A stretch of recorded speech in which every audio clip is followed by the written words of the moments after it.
भगवान सभी पुरुषों में है, लेकिन सभी पुरुषों में भगवान नहीं है, इसीलिए हम पीड़ित हैं।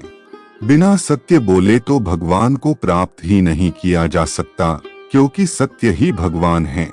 जिस व्यक्ति में ये तीनों चीजें हैं, वो कभी भी भगवान को प्राप्त नहीं कर सकता या भगवान की दृष्टि उस पर नहीं पड़ सकती। ये तीन हैं लज्जा, घृणा और भय। यदि हम कर्म करते हैं तो अपने कर्म के प्रति भक्ति का भाव होना परम आवश्यक है, तभी वह कर्म सार्थक हो सकता है।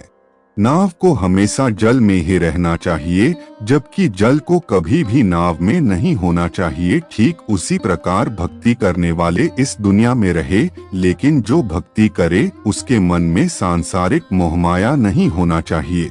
जब फूल खिलता है तो मधुमक्खी बिना बुलाए आ जाती है, और हम जब प्रसिद्ध होंगे तो लोग बिना बताए हमारा गुणगान करने लगेंगे।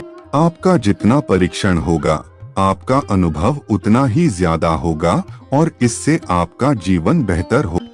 ईश्वर सभी मनुष्यों में है, परंतु सारे मनुष्य ईश्वर में नहीं है। यही हमारे दुख का कारण है। यदि एक बार गोता लगाने से आपको मोती नहीं मिलती, तो आपको यह निष्कर्ष निकालने की आवश्यक नहीं है कि समुद्र में मोती नहीं है। चीनी और बालू साथ मिल जाते हैं, लेकिन चींटी बालू का कण छोड़ देती है और चीनी के दाने बिन लेती है। इसी तरह एक संत बुरे लोगों से अच्छाइयों को ही ग्रहण करते हैं। ईश्वर ही सब कुछ करता है, वह संचालिका है और मनुष्य मशीन। इसी प्रकार मनुष्य का अभिमान कि वह करता है, अज्ञान से उत्पन्न होता है। हम चाहे दुनिया में हर तीर्थ धाम कर ले, तब भी हमें सुकून नहीं मिलेगा जब तक कि हम अपने मन में शांति न खोजे।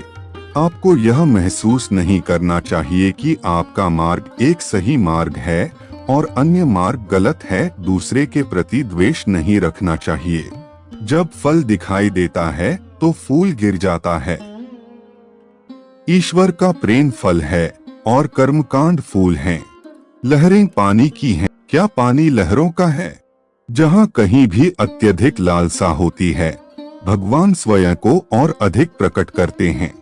निस्वार्थ कार्य से हृदय में ईश्वर प्रेम बढ़ता है। मानव जीवन के सर्वोच्च उद्देश्य और लक्ष्य प्रेम का विकास करना है। वह ज्ञान जो केवल मन और हृदय को शुद्ध करता है, वही सच्चा ज्ञान है। बाकी सब ज्ञान निषेध मात्र है। दुनिया वास्तव में सत्य और विश्वास का मिश्रण है। विश्वास को त्यागो और सत्य को ग्रहण करो। जब तक ये जीवन है, आपको हमें सदा भीगते रहना चाहिए। यदि आप अपनी जीभ और यौन प्रवृत्ति को नियंत्रित करते हैं, तो आप जहाँ भी होंगे खुशी से रहेंगे। अपने होठों और अपने दिल को एक जैसा बना, हर तरह से ईमानदार रहें। बंधन तो का मन है और स्वतंत्रता भी मन की है। यदि आप कहते हैं कि मैं एक मुक्त आत्मा हूँ, मैं परमेश्वर का पुत्र हूँ और वो ही मुझे बांध सकता हूँ, तो तुम निश्चय ही स्वतंत्र हो जाओगे। तुम रात में आकाश में बहुत सारे तारे देख सकते हो, लेकिन सूर्य उदय के बाद नहीं देख सकते। लेकिन ऐसा तो नहीं है कि सूर्य उदय के बाद अर्थात दिन में आकाश में तारे नहीं होते।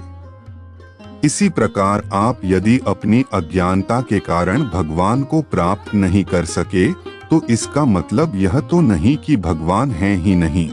सभी धर्म एक ही है और सबका भगवान एक ही है, चाहे कोई हिंदू हो या मुस्लिम या हो सिख ईसाई। बतक यह जीवन है और तुम जीवित हो, सीखते रहना चाहिए। जिस प्रकार मैले दर्पण में सूरज का प्रतिबिंब नहीं पड़ता, उसी प्रकार मलिन अंतःकरण में ईश्वर के प्रकाश का प्रतिबिंब नहीं पड़ सकता। यदि तुम ईश्वर की दी हुई शक्तियों का सदुपयोग नहीं करोगे, तो वह अधिक नहीं देगा। इसलिए प्रयत्न आवश्यक है। ईश कृपा के योग्य बनने के लिए भी पुरुषार्थ चाहिए। क्या तुम्हें मालूम है कि सात्विक प्रकृति का मनुष्य कैसे ध्यान करता है? वह आधी रात को अपने बिस्तर में ध्यान करता है, जिससे लोग उसे देख ना सके। सज्जनों का क्रोध जल पर अंकित रेखा के समान है, जो शीघ्र ही विलुप्त हो जाता है। जब तक देश में व्यक्ति भूखा और निस्सहाय है, तब तक देश का हर एक व्यक्ति गद्दार है।